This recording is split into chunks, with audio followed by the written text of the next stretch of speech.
sommes le 22 octobre 2021, c'est l'heure de la revue de la presse et des médias israéliens en direct de Jérusalem sur Radio Kalita.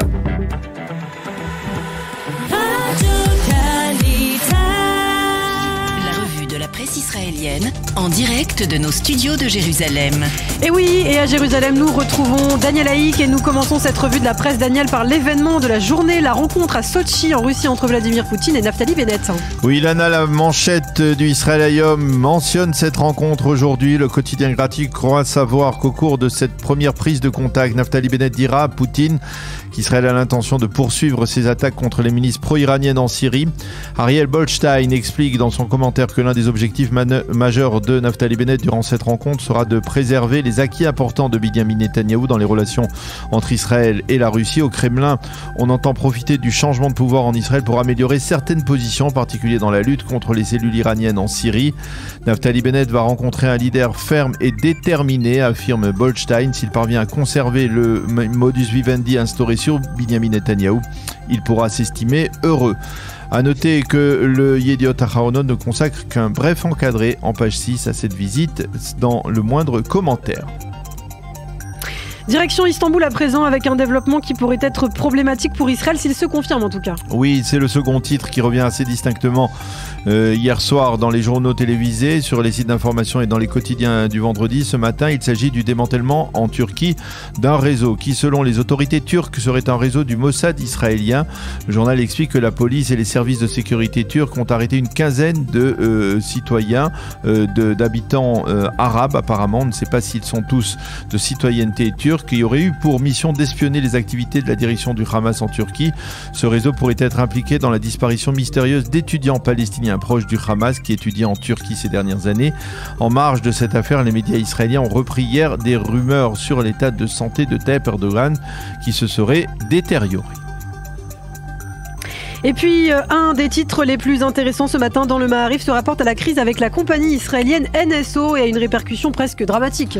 Oui, en effet, le Maharif nous indique qu'Emmanuel Macron a donné l'ordre de geler une partie des contacts avec Israël après qu'il ait été établi que le téléphone portable du président français ait été forcé grâce aux technologies de la compagnie israélienne NSO. Le Maharif révèle que le conseiller à la sécurité nationale israélienne, Eyal Khoulata, s'est secrètement déplacé à Paris ces derniers jours. Il aurait expliqué directement au président français la situation dans ce dossier. Il y aurait également proposé des solutions à la crise provoquée par l'utilisation du logiciel Pegasus de NSO à des fins subversives. Le Maharif rappelle que l'annonce de ce développement en juillet dernier avait provoqué, je le cite, une crise diplomatique importante entre Israël et la France.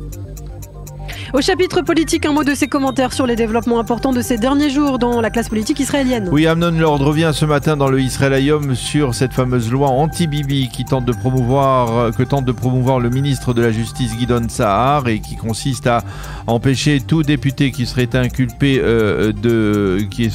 par la justice israélienne de former un gouvernement.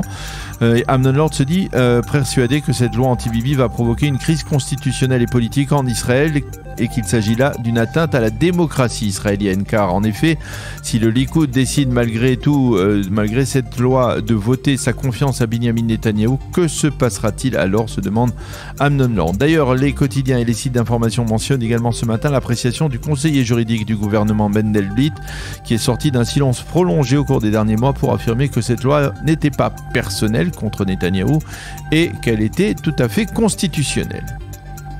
Et puis politique toujours, c'est dans le Yediot Aharonot qu'on trouve ce matin plusieurs éditoriaux intéressants. Oui, Nahum Barnea se penche dans le Yediot sur la confrontation qui a secoué la coalition gouvernementale cette semaine, une confrontation entre Lapid et Shaked, en particulier autour du discours du chef de la diplomatie israélienne lundi à la Knesset lors de la séance du souvenir à la mémoire d'Yitzhak Rabin. Amit Segal, pour sa part, le commentateur politique de la chaîne 12, révèle ce matin dans le Yediot Aharonot pourquoi justement Naftali Bennett n'a pas réagi au discours incendiaire de Lapid. Sima Kadmon enfin explique qu'à l'approche du vote du budget de l'État, on redoute au sein de la coalition une forme de nonchalance. Dans l'actualité également ce matin, Daniel a noté ses déclarations incendiaires de l'ancien ministre du Likoud Miri Regev avant-hier soir contre Ran Ben Barak. Elles ont provoqué une condamnation quasi unanime. Oui, les quotidiens et les sites se font l'écho des critiques qui ont fusé de toutes parts, y compris au sein même du Likoud, après que Miri Regev ait qualifié Ran Ben Barak, ancien numéro 2 du Mossad, d'ennemi d'Israël. C'est une déclaration qui n'est pas à sa place, a reconnu le député Likoud Miki Zohar, qui lui aussi avait dans le passé tenu des propos extrêmement virulents.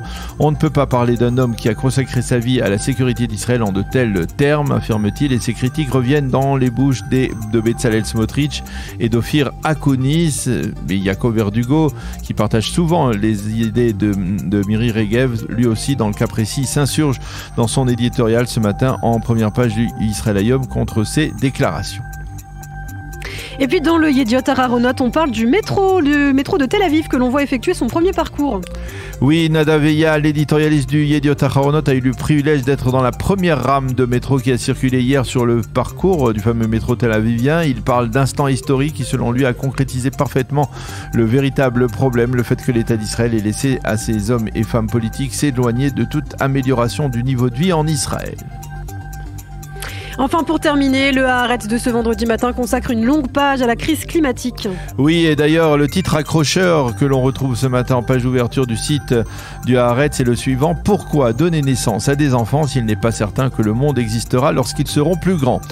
Et une question pertinente. Le Haaretz a posé cette question à 3 jeunes Israéliens qui sont préoccupés par le dossier climatique. Même l'éditorial central du Haaretz et anonyme du journal consacré à ce dossier explosif. Il rappelle que dans 10 jours à Glasgow se tiendra la conférence internationale sur les changements climatiques et il presse le Premier ministre Naftali Bennett d'y adopter une position très ferme face à cette situation d'urgence. Fin de citation.